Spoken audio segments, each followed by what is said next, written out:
Alright. Yo, yo, yo, yo, yo. It's your boy, the insurance junkie, your fiduciary fella, the all-star advisor Alonzo Hall, back to weapon tap on your head with another ADH wealth solution. Today, I'm actually streaming on both YouTube and Facebook because I do have a Facebook following. Um, a lot of those folks are unfamiliar with my YouTube content because those are people I know in real life, and I've realized that a lot of time in business, the people you know in real life, especially in this business as a black agent, ain't gonna fuck with you unless you tell them some shit that's too good to be true. I like how everybody who doesn't have a real estate license seems to be a real estate expert, and everybody who doesn't have an insurance license seems to be an insurance expert, and everybody who doesn't have a securities license seems to be an expert in securities or quote unquote investments or quote unquote investment license, which is a securities license. Like, it's crazy. People who have their real estate license are calling themselves realtors. That just because you have your real estate license does not make you a realtor. You have to be part of the NAR, National Association of Realtors. Otherwise, you're a real estate agent. A financial advisor. Well, hey, just because, and this one is really pissing me off because people with their securities license will have the nerve to say, oh, well, that person is only licensed in insurance. They don't know anything about investments, but yet then turn around and tell you about insurance. How retarded is that? You don't have your insurance license. How you going to know anything about insurance, right? But anyway, ladies and gentlemen, it's your boy, the insurance junkie, your fiduciary fella, the all-star advisor Alonzo Hall, back again to weapon tap on your head with another ADH Wealth solution. Make sure you hit that like, drop a comment, subscribe, and hit that notification bell so you're made aware every time I release new content. And as always, share, share, share. Lastly, to contribute to channel growth or to schedule an appointment with a licensed financial professional, the links are in the description of this video. Yo, this restream is real annoying because it keeps letting my phone go to sleep. So I don't know if you guys can actually still hear me or not. So I might have to use another app. I see why people don't use this restream stuff. And I'm not one of them dudes who gonna pay for like the StreamYard and all that stuff yet because I don't be holding panels and doing YouTube live enough for that. I might, do a recording every once in a while or what have you, but again, I got stuff going on in real life, right? Like, I really make money. It's funny also when we're talking about the making of money. Like, I guess, because I finally exposed that I'm a six-figure nigga, folks feel some type of way, right? Like I explained to one person because I was explaining, about my issues with my car and this, that, and the third, and he's like, "Oh, well, you made six figures. You can afford it." I'm like, "Nigga, I've been making six figures, but the more you make, the more they take." And I'm self-employed, so six figures for self-employed is completely different than six figures for someone who is an employee. You see, six figures for someone who is self-employed, I have a lot of expenses that take that six figures way further down. And then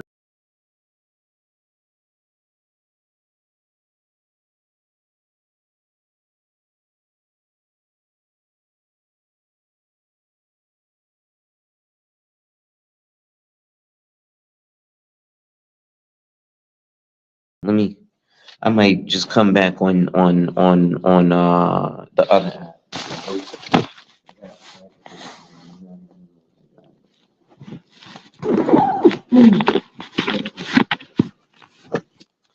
At any rate, so yeah, I want to just kind of rant and rave again today. Um, if you're following me on Facebook, make sure you come over to my YouTube channel. That's really where I do a lot of my work. I also just added TikTok to my repertoire of things. And yeah, I come to find out, yo, I just put like one video on TikTok today. It's already got 2,000 views. I'm like, damn. I don't even think I got 2,000 views on 2,000 videos that I got on YouTube. But TikTok is apparently the new wave. But again, I'm not one of them internet people. So like I don't be going online and doing this, that, and the third and following the latest trend and all that. I just, I get it how I live and I do what I do because I'm just not an internet dude. But this whole internet is definitely the wave of the world and the wave of the future. And if you're not on it, you're going to get left behind.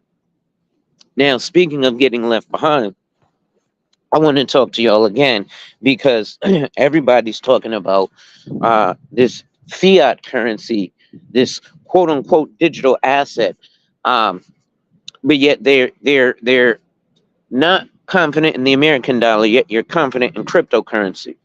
Cryptocurrency has nothing backing it, and it doesn't have a product or service. So this is how I know that most people have no idea what they're doing when it comes to investing as soon as they say, oh yeah, I'm into crypto. Now don't get me wrong. I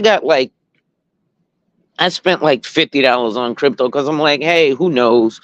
Maybe some dumb sap will come and give me $500 for it. But other than that, I know it's worthless.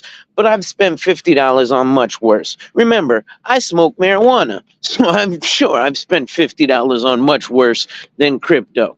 Because basically, smoking is literally just burning your money. Guess what buying crypto is? Burning your money.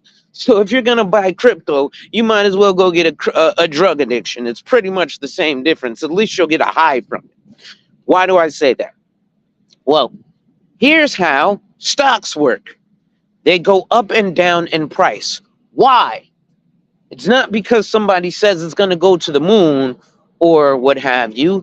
The reason why Jordan stock goes up is because motherfuckers buy Jordans. You see how that works? What do people get other than some other app to be like, oh, it's going to the moon. I'm going to buy it from you before it goes to the moon. That's what you get from crypto, aka nothing. Crypto is there to basically, that's really what crypto is about. So again, if you're saying, especially if you're telling me you're like an investment advisor and I'm really concerned. I'm in the corner store right now. What's up, boy? Chilling. How you this morning? I understand. Please. Yeah.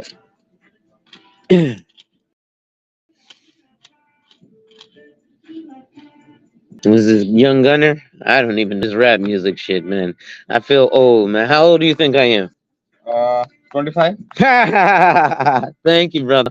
I'm 40 years old, man. 40? Yeah, What 40. are you talking? No, yeah, I'm 40. No, you'll be 30, I guess. No, 1984. Yeah, 40 years old. Yeah, brother. Can I have a light? You know how old I am? No, Yes. 25, No. 30, No. 19, Little bit older. 22, 21. 21. Okay. Yeah, you look young. You're still thin. Mm. Thank you, boss. Thank you. Yeah. Hey, I stay young, brother. You got to work out a lot. Have a good one.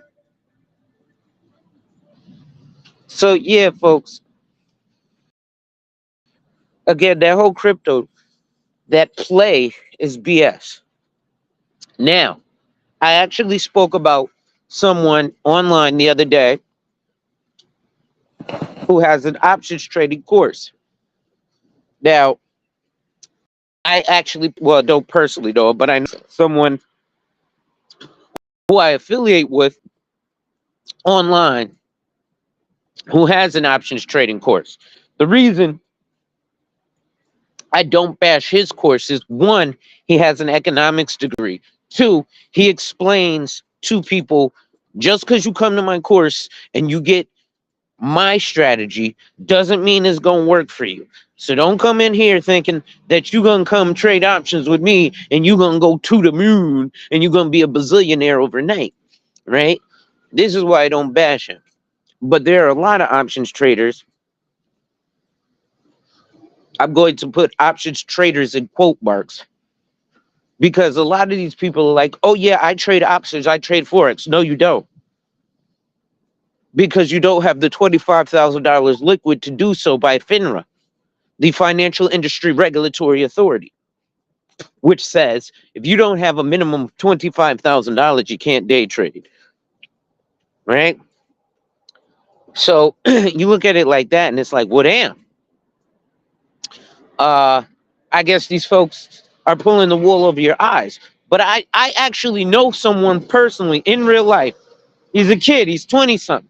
He says he trades Forex. He goes and he has whole courses. And he has people who are paying him to go to his course. I'm not going to knock you for your hustle. If people are stupid enough to fall for it, that's kind of their fault. But I'm going to go ahead and tell people, stop being that stupid, right? If you're that stupid, I mean, hey, that's on you to keep falling for these courses, right? It's just like, you know, like my question to people who say buy term and invest the rest. The rest of what? Because what that implies is a couple of things. See, it sounds nice to the consumer because the average consumer can't even afford to invest. So when they hear invest, oh, I'm doing what rich people do because they hear rich people investing, right? But if you're buying term insurance and investing the rest, that implies one of two things. Either you're comparing it to something else. So if you're comparing it to whole life, then you have to compare it to whole life first and what your goal is. Now, if your goal is just a death benefit, then yes, it makes sense to probably purchase a term, a 30-year term, if you were at least 40 years old or at whatever age. But 30 years goes by pretty quick, right? Because, like I told you, I'm 40, right? So, you know, that 30 years goes by really fast. Now, the next thing is, let's say you don't compare it to whole life. So that implies that somebody is coming to you with a budget. So somebody's going to come to you and say, hey, I got $500 a month. Okay, buy term and invest the rest. Okay, so I'm gonna have you buy $499 worth of term insurance and invest the $1. I mean, that's buy term and invest the rest. You see how that strategy sounds nice, but when you actually break it down, what are the steps to buying term and investing the rest? Oh, it's just pushing somebody into a product and they feel good because people like Dave Ramsey and Primerica tell you this bullshit and then they kind of bully you into it, right? It's not real. It feels real, but that's as real as me. Like I said, that's as real as me telling you I am a starting shooting guard for the LA Lakers. I am on NBA 2K with my created character, right? Me and LeBron done won 4 championships on NBA 2K. But I can't play basketball that well in real life. But let me tell you, listen, man, I'm a starting shooting guard for the LA Lakers. And we won 4 championships. And you can't tell me we didn't. Well, that's literally what a lot of that quasi financial advice sounds like, right? People tell you, listen, I got 4 crypto coins. I'm rich. Oh, you are? Okay. I have a million VC in my NBA 2K account. I'm rich too. Because for all intents and purposes, they have the same value, right? If you're gonna buy Bitcoin, go on NBA 2K and buy VC. You'll actually be able to use it on your character. You'll actually win some championships. But other than that, that's pretty much the value of your crypto.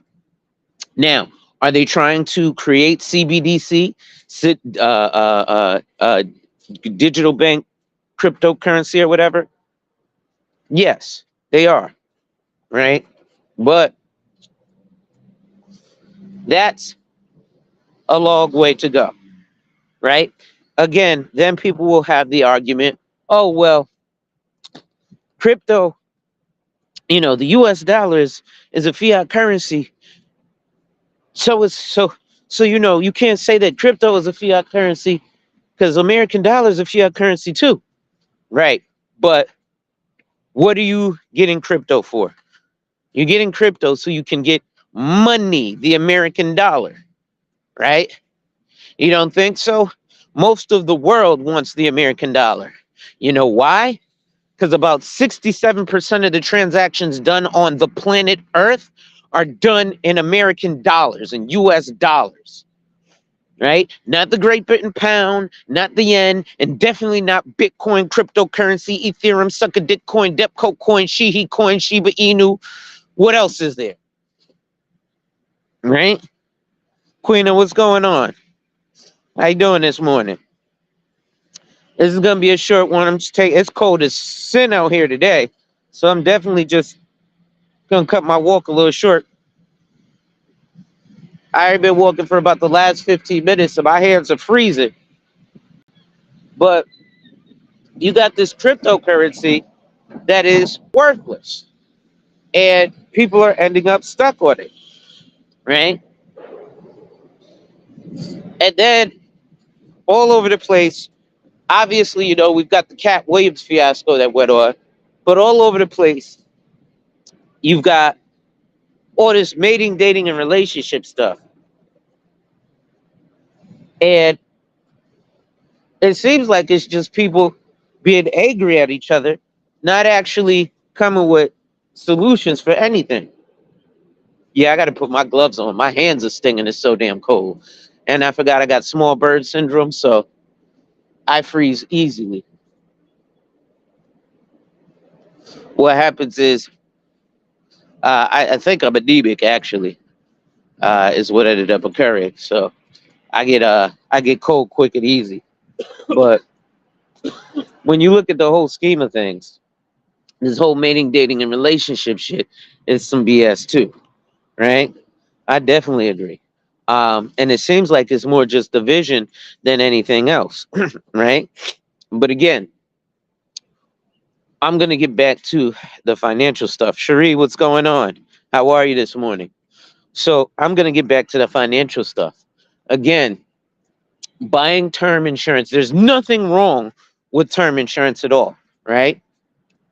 So because you'll also hear these arguments of people who are product pushers. Oh, whole life is better than term. Term life is better than whole. IUL is better than everything. In my opinion, yes, the most efficient solution usually can be an indexed universal life insurance. However, that's not always the case, right? It really depends on your client's situation and the problem that they need solved. So if a client needs a problem solved that's temporary, for example, if every product has its purpose. So term insurance definitely has its purpose. Prime example, I always tell people, if you're going to make someone the godparent of your child, then you have an obligation to make sure that you have at least a 20-year term insurance policy that you make, cousin Joe the beneficiary of, because he's the godparent of your kids. And if you die, he's supposed to take care of your kids. So you want to make sure that there is money there for your kids. Whole life, even though some people will say whole life insurance is a ripoff, I personally think so too, because they keep your cash value.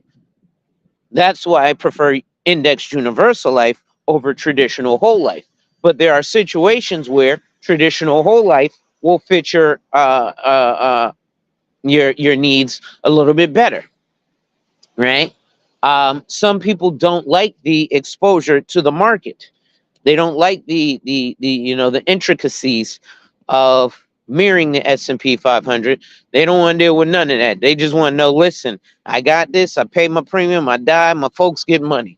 They don't want to know about all the ups and downs and all the other intricacies. They're not really trying to accumulate wealth.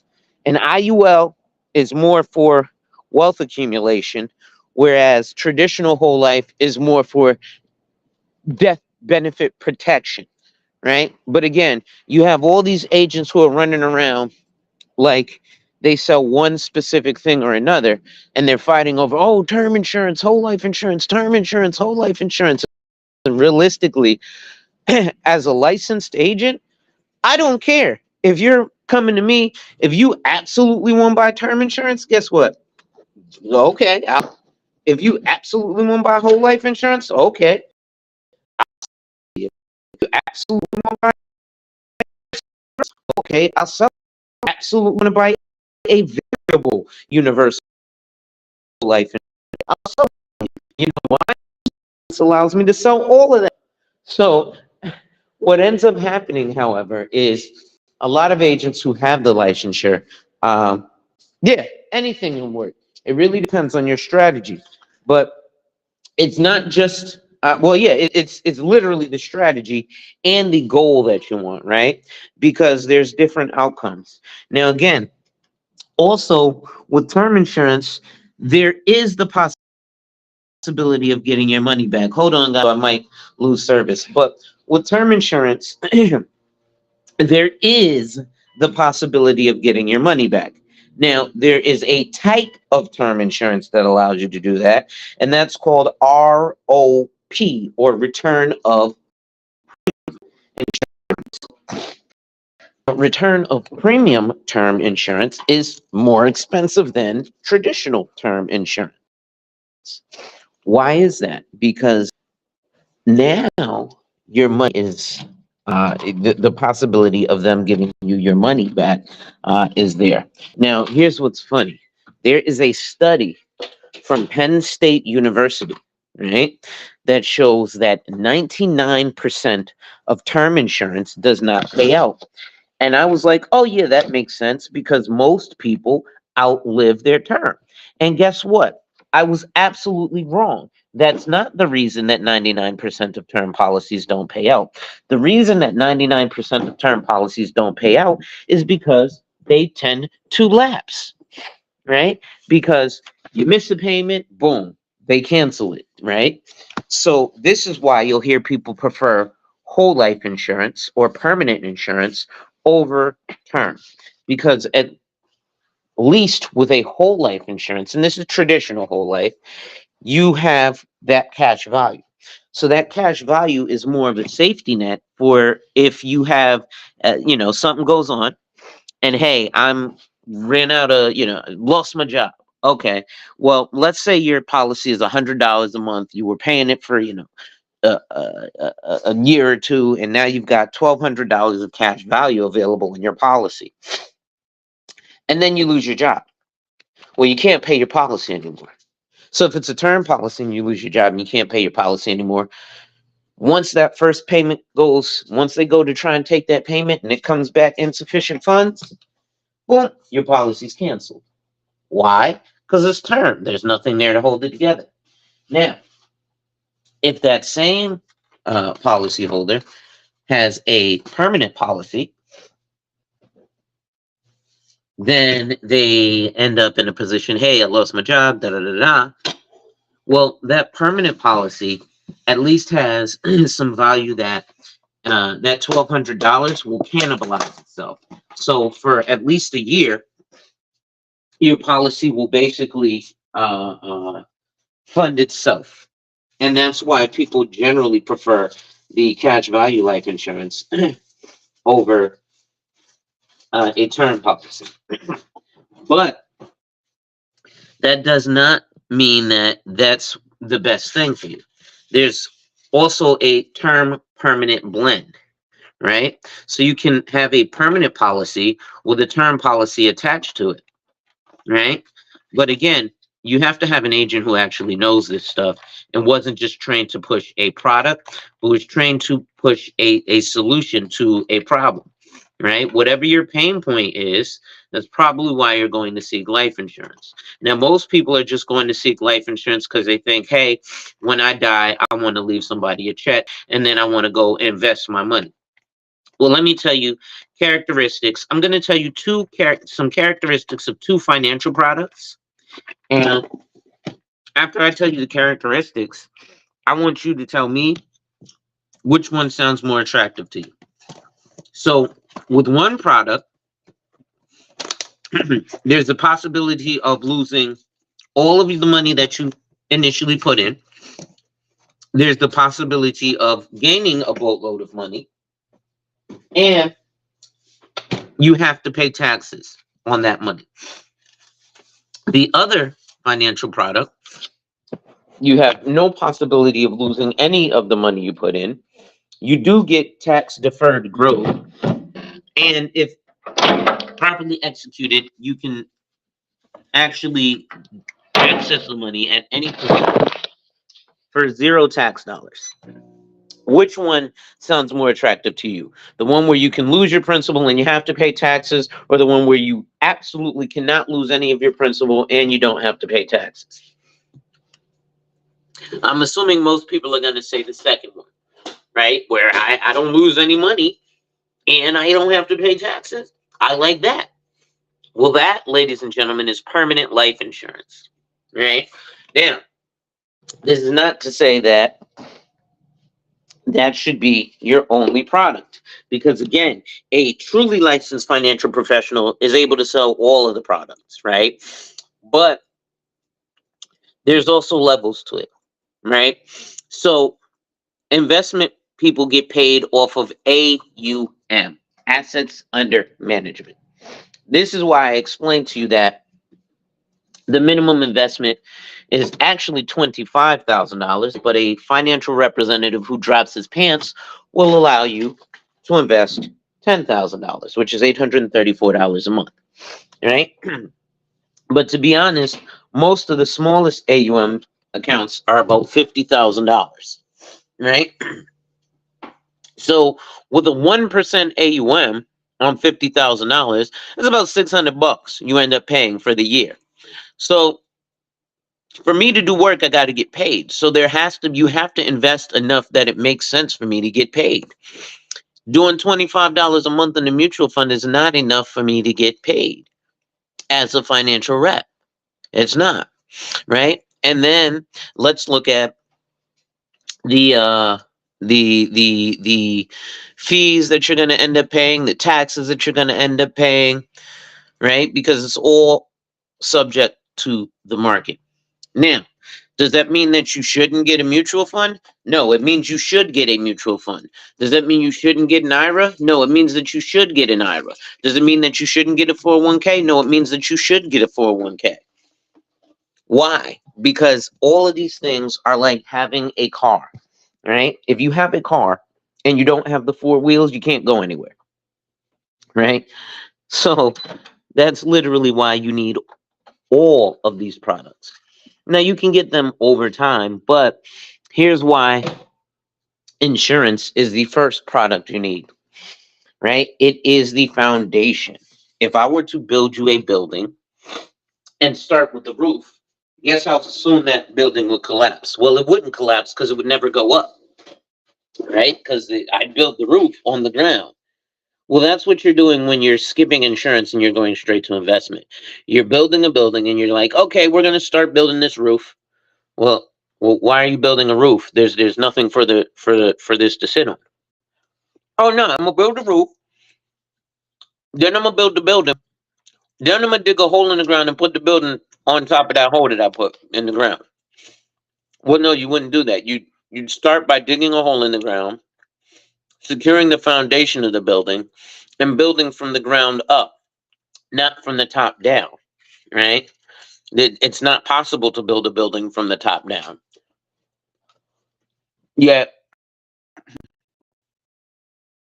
you have the quote unquote financial people trying to tell you to build a building from the top down.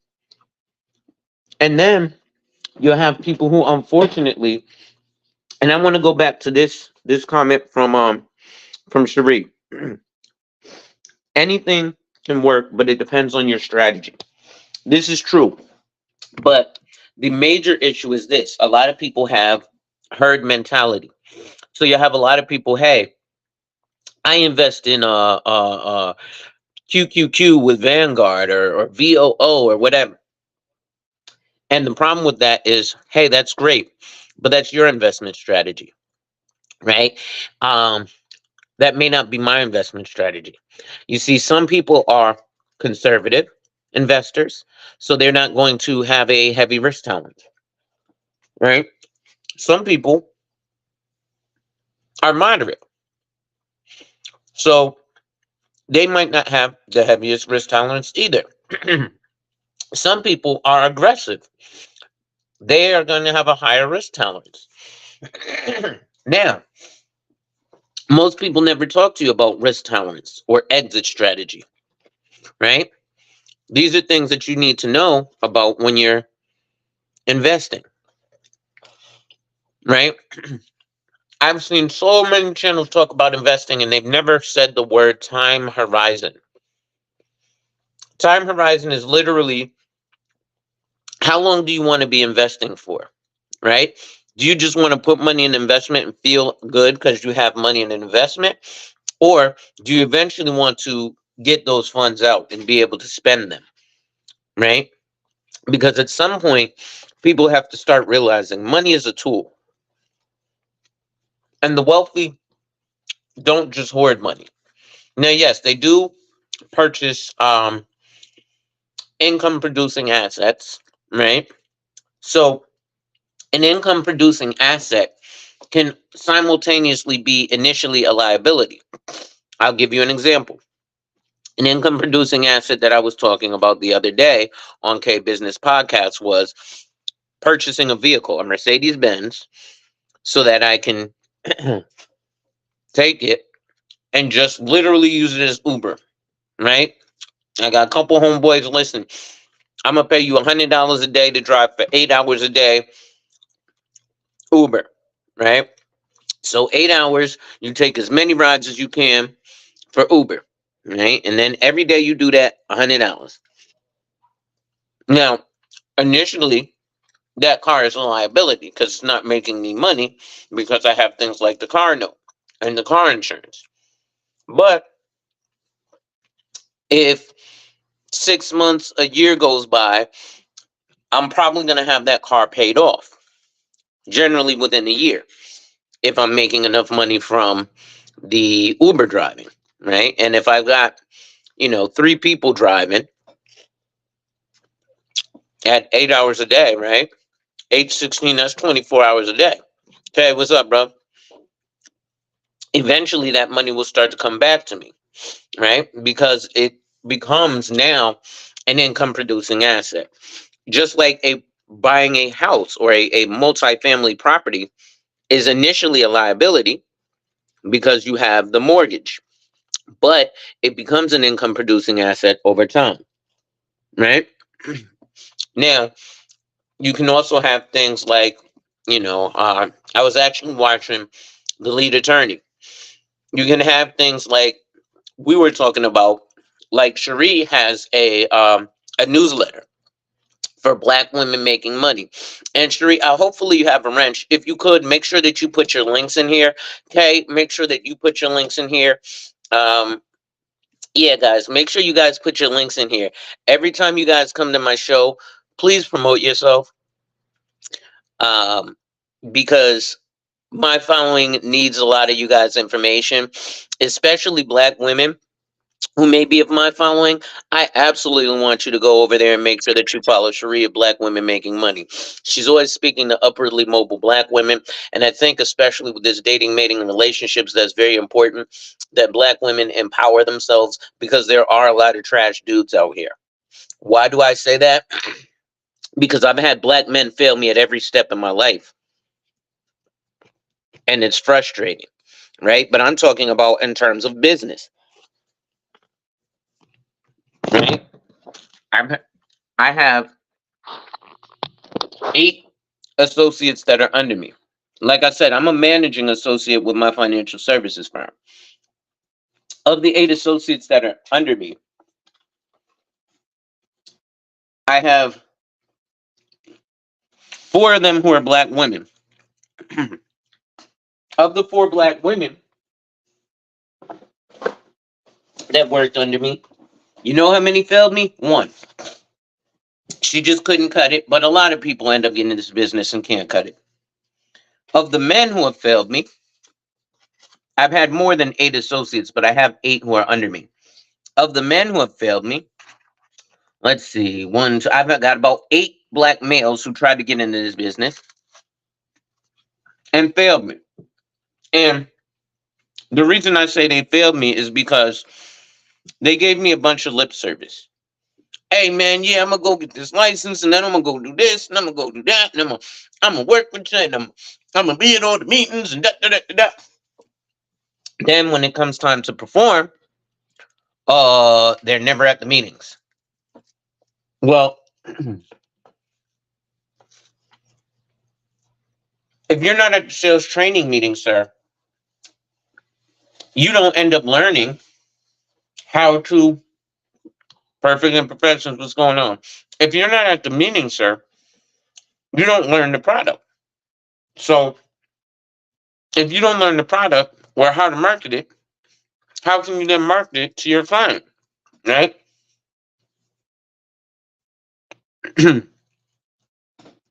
It's almost impossible, right? I have an agent who will call me up. Hey, I got this potential client, this, that, and the third. Okay, cool. I'm here for you. The day of the meeting, if the client doesn't show up, that's fine. That doesn't mean you, as the advisor, don't show up too. If I'm showing up for your meeting, you need to show up for your meeting, even if the client doesn't show up. Or if the client canceled you and I'm your upline, you need to let me know, hey, the client canceled, what have you, what have you. Because now you have me sitting here like, hey, what's going on? So this gentleman, you know, I'm likely not going to work with him anymore. I'm just going to let him go, right? And I'm probably going to hear the same booty chatter, right? And again, I've had, this BS where I was working at a dollar store. I was working at Family Dollar. This is back in 2008. And I became the assistant manager. There was one black kid working there. And my store manager, my general manager at the time, he was making about $1,000 a week. And for me, the assistant manager, they were paying me $9 an hour. For the regular employee, they paid them $8 an hour. Right? So I'm like, okay, a little more responsibility, $1 an hour more. So not much more pay, a lot more responsibility, but you also get the title. Now, my general manager was getting ready to leave the store and leave it in my hands. He was trying to help me. He said, listen, I have my son-in-law here who I'm likely going to push for him to be the assistant store manager. But since it's going to be your store, you get to decide who you want to pick. So I had this young black dude who was working there, and he had came to me a while before and was like, yo, I need some more hours because I'm about to have a baby. Oh, cool. So when I found out that I was being groomed to be the store general manager, I started grooming him to be the assistant manager. And what people don't understand is this. When you're looking at management, middle management does all the work. Upper management gets all the credit and pay. So I have way more responsibility as the assistant store manager than my general manager. The reason that store did good was because I cleaned it up. But when corporate came to visit, I remember because I had to deal with the corporate coming to visit and being like, "Oh man, you cleaned this store up. It's excellent." Well, guess what? They also were like, "Yeah, so you've got about a $12,000 bonus coming for cleaning up this store." I couldn't react. I just had to take it on the chin. This motherfucker about to get an extra $12,000 for the work I did. Because I was there every morning at 6 a.m. unloading the trucks. I was there making sure the shelves were stocked. I was there making sure we wasn't getting robbed. I was balancing the books. I was writing the schedules. I was doing it all. But he's the general manager, so when shit really fucked up, he got the blame. Well, I was riding this young man, and he was like, "Yo, why are you riding me so hard?" I said, "Because I'm trying to groom you to be the assistant store manager. I don't want all that responsibility for $1 more. I'm not giving you extra hours neither." Why you riding me and why you being grimy? Bro, I'm trying to groom you so you can better yourself, right? This $1 an hour extra, that's not what it's about. You're at the dollar store right now, but your kid about to be alive for 18 years. One of two things can happen. You could get this dollar an hour more, end up doing real good, move me out the way, and now you're getting $1,000 a week, right? But he didn't want that. I had another homeboy who had just came home from jail or something, and he came into the store. "Oh snap, you the manager?" "Yeah." "Yo, son, I need a job. Make this go viral. What's going on, madam? How are you?" "Oh man, I need a job." "All right, cool. Well, first things first, bro, you're gonna have to pull up your pants and this, that, and third. And come on, bro, you the manager. Can't you just exactly? I'm telling you what I'm going to require of you to work at my store." Right? This is my store, bro. So that's what you're gonna end up doing. And go ahead, Miss. Make this go viral. Make sure you put your link in the chat. I want everyone who comes by here. We're a community. Here in this community, what we're gonna do is we're gonna make sure that we can share each other out and promote each other. Right? And today I'm just talking on a little rant because I was talking about um, life insurance. And oh, you're not a mod. One of my mods, can y'all share? Make this go viral's channel. I'm not on my YouTube right now to be able to make her a mod. But when all right, hold on. Let me see if I can just go to my YouTube real quick, and I'll make you a mod. Let me see here. And as moderator. Boom. All right, so now you should be able to share your stuff out there. And Cherie, Black Women Making Money, make sure your link is in there.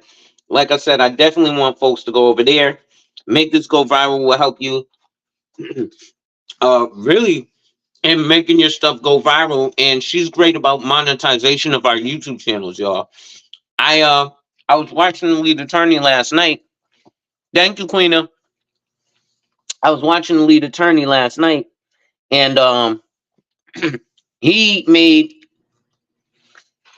$330,000 in the first 6 months of 22 off of his YouTube channel. Now he does a lot of celebrity gossip and nonsense. The highest CPM, ironically enough, or the highest paid content is financial content.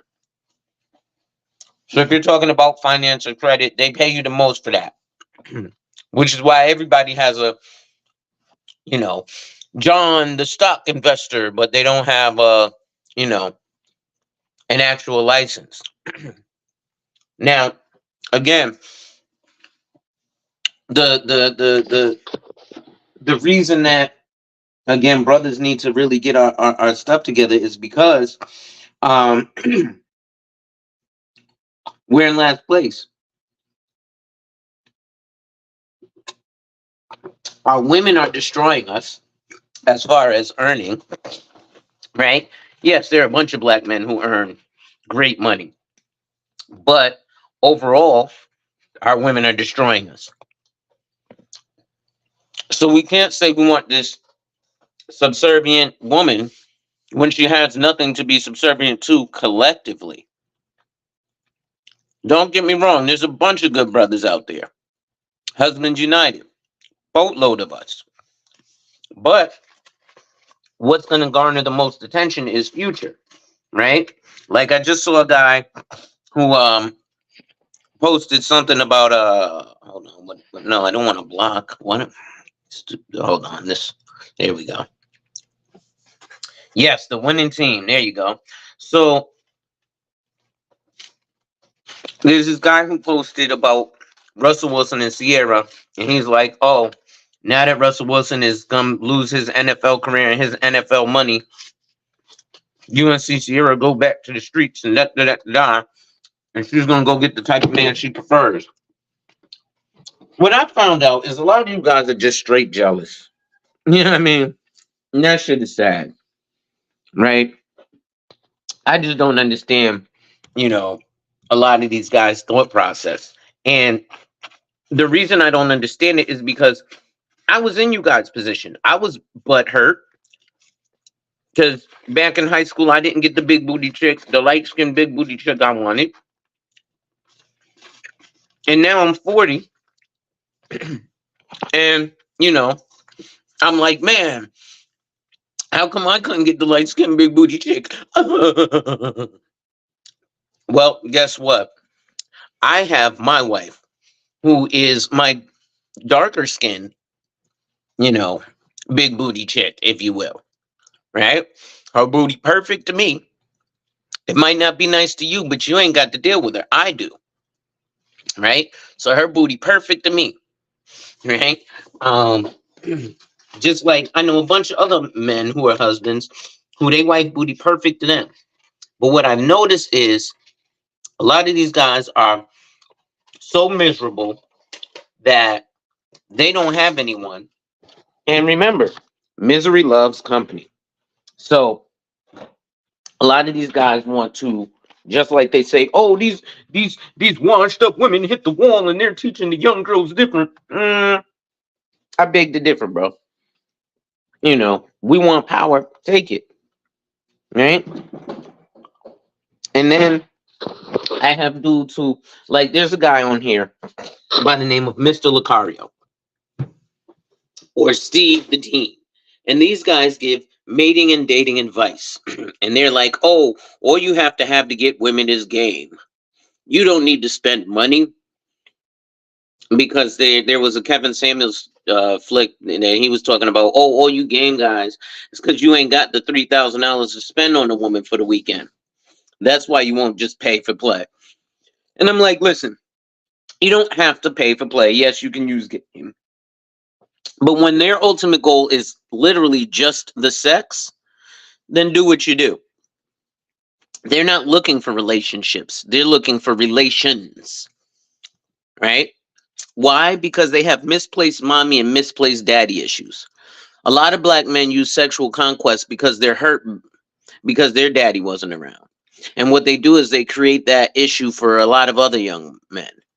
How do I know? Because I was one. Tried to use sexual conquest to fill a void. What was that void? I don't know my daddy, so I don't know half of myself. Right? That's literally what that is. So now these dudes use sexual I'm gonna sleep with a bunch of chicks and have a bunch of kids. Really? So you're just a little boy crying for help. And now you're creating that generational curse because you're just gonna recycle it onto someone else. Like I said, I can speak from their perspective, but the perspectives of somebody who woke up and was like, holy smokes, this is the issues. And like I said, for most of those guys, the major issue is they mad their daddy wasn't around. My daddy wasn't around neither. I finally met my daddy when I was 36 over the phone. I'm 40 now. So it wasn't that long ago. right? Finally got to meet and speak to my father. Maybe that's one of the things. And when I spoke to my father, you know, I appreciate that I'm alive. That's all I can say about that. But as far as, hey, love you, this, that, and the third, I can't really. I have love for the fact that because you busted that nut, I'm alive. But you ain't really want me, my guy. You just wanted to bust a nut. And I happened to come into existence. You ain't give a fuck about me the other 36 years of my life. But then I had to realize that life ain't as simple as that. Now, yes, he made some attempts to involve himself in my life. Am I appreciative of that? Yeah. Do I care? No. Will he and I have the greatest relationship? No. He's still begging me, hey man, when you gonna come down to Texas so I can finally meet? I've physically met you, but you've never physically met me as an adult. Maybe one day I'll do it. Do I care if I meet you before you die? Yeah, kinda. I'd like to at least physically see you once. But is it on a huge important thing on my list? No. Why? And this I actually have to salute to my father for, because now I realize where some of my attitude came from. My father is he has a short fuse. He's a hothead. So he'll get hot at the drop of a dime, and he's an ignorant negroid. That's why he's in his damn near 60, and he's a fucking felon, and he's on papers because he shot a couple people. So he did some time for attempted murder, right? Because he was busy running the streets, selling drugs, selling dope, right? Well, that was no kind of an example for me as a young man. That was no kind of example for my young brother, right? My brother is 20. I want to say I'm 40, so he's got to be 29, 30, right? He and I have no relationship really to speak of. But my father, ironically enough, when we spoke, he's like, yeah, man, you respect me more than your nappy headed ass brother. And I was there in his life. I was like, yeah, man, my mother raised me to harbor no ill will towards you. My mother always like, I want you to meet your father. I want you and your father to have a relationship. All right, cool. Well, hey, we have a relationship. We talk every once in a while. I call him, hey, what's up, you ugly ass nigga? Right? How you doing, you old fart? Other than that, nah. Right? But what ends up happening as men is we leave our family and we end up adopting our wives' family. Um, Oftentimes, right? Sometimes we do blend our families together, but oftentimes we leave our family and we end up adopting our wives' family, or incorporating into our wives' families. Prime example, me and my mother have a great relationship, but she was like, yeah, uh, your mother-in-law might be sickly. She's gonna end up living with y'all, right? And I told my mother, I was like, Ma, I gotta help you with your retirement money because I'm not taking care of you as when you get old, right? Now my wife said something similar, uh, like that to her own mother. She was like, "Oh, you gotta get your retirement ready because you're not moving in with us." Yeah, that's going out the window. Because now we're looking for mother-daughter houses as we speak. And my mother said the same thing. Yeah, her mother gonna end up living with y'all, and her mother is all the way married, but her stepfather is I'm going to call him a genius right now and be nice. He's the opposite of a genius, but I'm going to call him a genius, right? And I found that a lot of this stuff, it is what it is. My mother was explaining that to me because I see my mother, and there's a dynamic with mothers and daughters. That's why they call it a mother-daughter house, not a father-son house. Right? Men really don't have that ability to really have close proximity to each other all the time because we want to dominate. It's in our nature. So I'm gonna have a problem with another dude up in my space, and we gonna be fighting, right? And with men, we know that there's that possibility of propensity of violence. So we avoid that. But with women, there's more nurturing. It just happens to be an aspect of nature. But at any rate, let me get back to the financial stuff. So, you know, these are just some of the strategies that you guys got to look out for. I'm going to be dropping some Warren Buffett budgeting tips. I also want you guys to look out at my series. What I think it's called no, the right questions, know what to ask.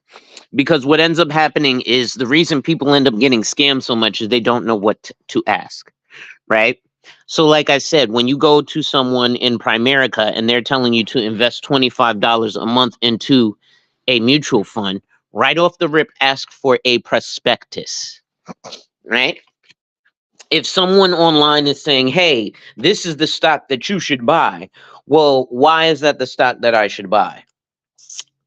You don't know my investment strategy. You don't know my risk tolerance. You don't know my time horizon, right? And these are all things that I'm going to put in my series, The Right Questions, Know What to Ask. I already did prospectus, right? What else did I? I didn't do time horizon yet, but I'll do that, right?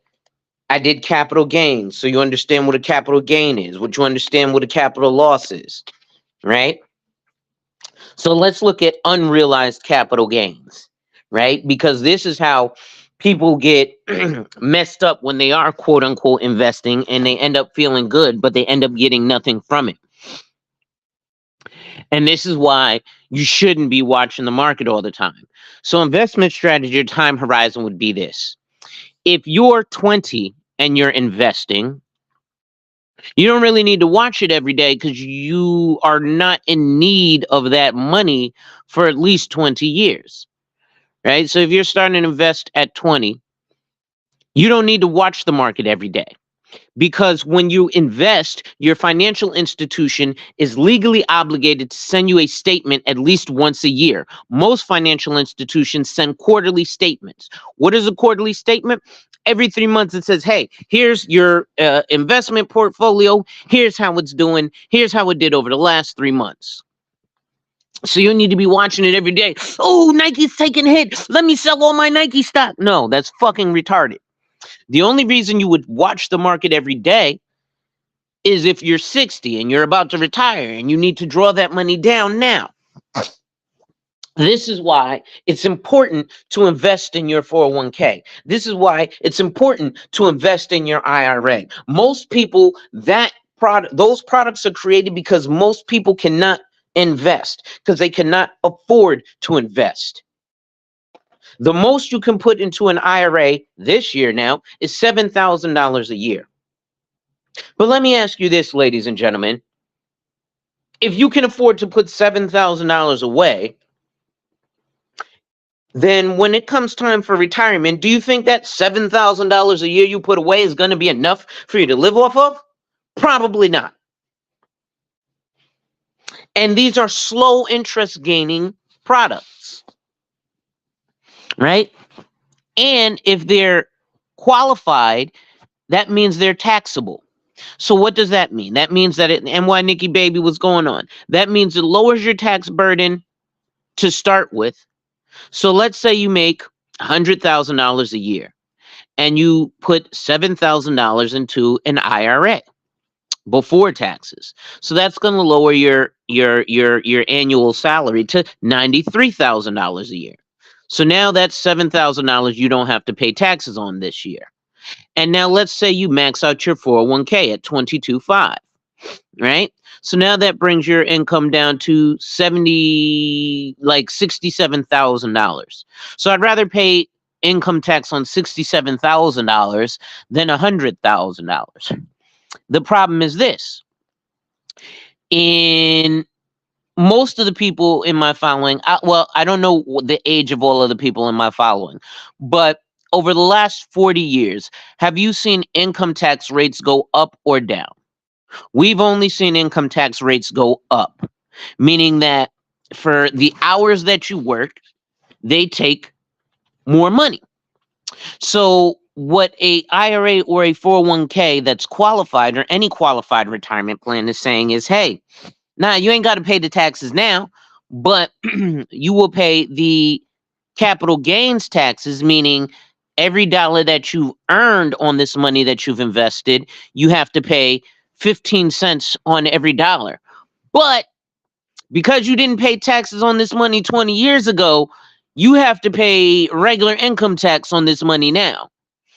So let's say you put in 100 grand over, the course of a few years, and it balloons to, 200 grand. Well, if you had a non-qualified account, you would only have to pay capital gains taxes on the 100 grand that you earn. You wouldn't have to pay any taxes on the 100 grand you put in there.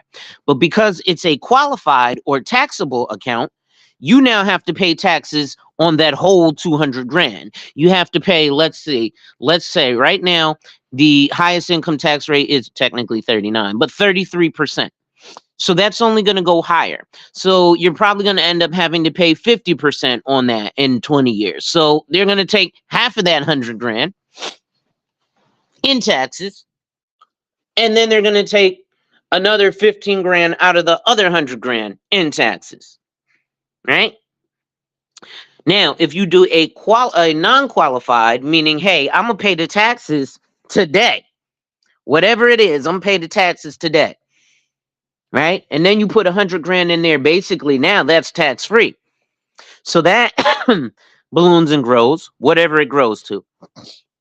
When it's time to annuitize or withdraw or get your investment money back, now you're only paying taxes 15% on the second 100 grand, not the whole 200 grand. Right? So those are just some small differences between qualified and non-qualified. Am I telling you not to do a 401k? No, I'm absolutely telling you do a 401k, because the average person cannot afford to invest. The minimum investment is $25,000. The only way you can actually invest is in a lump sum. You will get a financial advisor who may drop their pants and allow you to invest $10,000, which is still $834 a month. Right? That's a lot of money for most Americans. Most Americans don't have that, which is why the things like an IRA and a 401k were created. But again, if you are making enough money per year to max out your 401k at 22.5, then 20 years down the line, your lifestyle is that where even if you've gained interest or you've accumulated money from it, it's not going to be enough to suffice your lifestyle year after year after year. Now, 401k is something that pays out called period certain. So what does that mean? Well, we're going to use round numbers. You know that old lady that works at Walmart and checks your receipts when you come out of the grocery store? Well, there's a reason she's there. The reason she's there is because she had a 401k from her job, and she retired at 65. And she had $200,000 in that 401k. Oh, I'm good. Well, $200,000. Thank you. Make this go viral. Please do share it, ladies and gentlemen. So that $200,000 breaks down to $20,000 a year for 10 years. So from 65 to 75, she's feeling comfortable, and an extra 20 grand. Hey, I got 20 grand a year. I'm good. I'm relaxing, maxing. Well, year 10, that money is gone. Yeah. Oh, I know it's definitely not enough. But by the end of that year 10, all of that money is gone. So guess what? She now has to go work back at Walmart.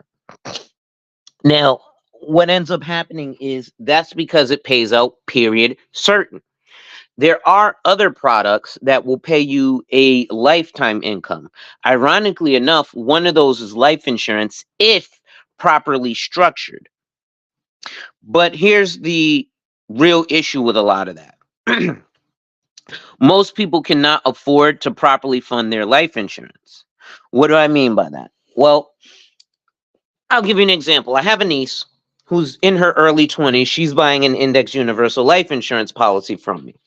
And I tell people all the time, listen, if you're going to buy an IUL and you want to properly fund it, if you're 30 years or above, if you ain't spending $300 to $500 a month, you're not, then just get a regular life insurance. Don't try to build or accumulate wealth, right? Um, because unfortunately, the math ain't mathing. It won't math because your age, you don't have enough time horizon, A, B, C, X, Y, Z. Now, I have clients who are putting $4,000 a month in their life insurance, right? But now they're able to use it. They can flip it. They can they can use it as an asset. They can use it as collateral. They go to the bank. They borrow money from the bank based on their life insurance. But this strategy is not for everybody because it won't work for everybody because not everybody is able to fund it, fund the policy, keep the policy for that long. Anyway, I just realized it's 8 o'clock in the morning. I got some paperwork that I need to do, and I got some clients that I need to chase down. So, ladies and gentlemen, it's your boy, the insurance junkie, your fiduciary fella, the all-star advisor, Alonzo Hall, whapping and tapping on your head with a Friday morning walk and talk. If you enjoyed the content, make sure you hit that like, drop a comment, subscribe, and hit that notification bell so you're made aware every time I release new content. And as always, share, share, share. Lastly, to contribute to channel growth or to schedule an appointment with a licensed financial professional, the links are in the description of this video.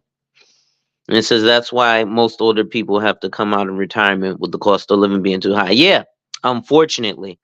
And they didn't have enough retirement accounts set up. Right? You don't have to have just one retirement account. This is why I say you want to have a 401k, an IRA, a Roth IRA. If you can, you want to have all three. Right? Like my niece, she was like, "Oh, I want to get a life insurance and then I want to get an IRA." So I was like, "Cool." But she's also investing in Fundrise. Fundrise has an IRA available. Now, I'm a licensed agent and I would get paid off of her buying that IRA. But guess what? I need you to diversify as my client. So I want you to put some money in that Fundrise IRA. See, you won't get a lot of financial advisors who are like me who are going to tell you to diversify. They're going to try and control it and keep all your money. I'll give you a further example. I have a client who's in these YouTube streets. He's a traveling guy by the name of Marty McFly. He put away $750,000 with me over the course of the past 2 years, right? Sold the house for $760,000, dropped $250,000 in one investment, dropped $250,000 in the other investment. We just did another one where he dropped another $250,000. So that's $750,000 he's invested with me in the course of the last 2 years. He also had another retirement account from his job, and he was like, "Hey, I got another 60 grand, Lonzo. Let me throw this over here with you." I was like, "Nope. Unfortunately, even though you're my client, I'd love to take this other $60,000 from you. I'd love to get another big check because that would be a $3,000 check for me, my commission, right?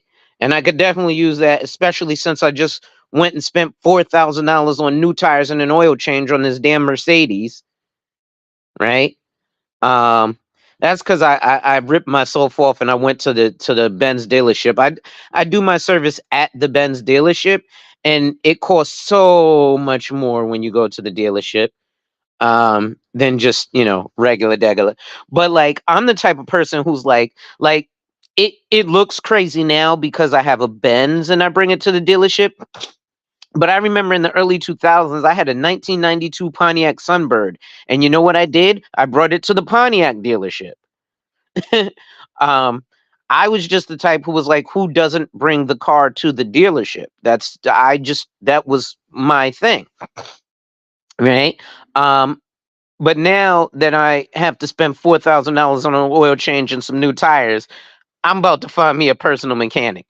Ironically enough, because even the guy who worked at Benz, my service advisor, Matt, was like, some of this work you should probably just get done at a regular mechanic. And I was like, really? He was like, yeah. By the way, and I guess because when he hit me with the $4,000 bill, I just paid it up front. He was like, what do you do for a living to be able to afford this? I was like, I sell insurance, bro. What do you mean? But y'all have no idea the money that's really in insurance. This is one of the best industries ever. Cause like I've had clients who I've had a couple years ago who I made a sale off of, and I'm still getting paid because they still have their policy. Every year their policy is in force, I get paid. So that's kind of cool. Um, but yeah, there's just so much. Anyway, ladies and gentlemen, wipe ass, work in progress every day and see success. Wipe ass, work in progress every day and see success. Wipe ass. She says, here lately I've been doing certain things on my car, like air filter and carbon. Yeah. See, there is a lot of stuff that you can end up doing on your own, that you probably should do on your own. But I don't mind paying for the service because I ain't gonna work on the car. I don't want to cut my fingers or none of that, so I'll pay somebody to do it. But I ain't gonna bring it to the dealership. Well, let me not lie. I will bring it to the dealership at least twice a year for my A service and B service.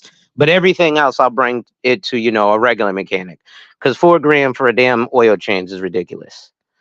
Bronze, what's good, brother? Right? So, we look at these things and, we got to find out what it is that we can. Uh, uh, uh, uh, he says, Miss V, yeah, what's going on, y'all? Definitely, I'm just reading the chat here. Um, so there's a lot of ways that you can kind of help yourself. But the best thing, like I said, is to have all of the above. So with your 401k, right? And yes, this is financial advice. You could take it to the bank. With your 401k, if it has a company match, you contribute up to the company match, not a penny more. So if they'll match you dollar for dollar up to 6% of your salary annually, then you put that 6% of your annual salary in that 401k and you let them match you dollar for dollar. That's basically 12% of your salary. So that's free money. Even though you're going to pay taxes in the future, because there's ways around that. Well, there's really no way to avoid paying the taxes on them, but there's some strategies that will help you offset that. And now, life insurance is not the end all be all product for a financial breakthrough either. So don't let anybody lie to you and tell you that, right? It is a great product, and it is an asset class. It is an asset class that won't interrupt or interfere with any of your SSI, SSDI, or any social benefits because it's not considered an income, period. But it has to be properly structured in order for that to happen. But let me get off of here, ladies and gentlemen. Wipe ass, work in progress every day and see success. And remember, folks, when people challenge you, they don't challenge you to challenge you, but they challenge you to challenge you. Accept the challenge.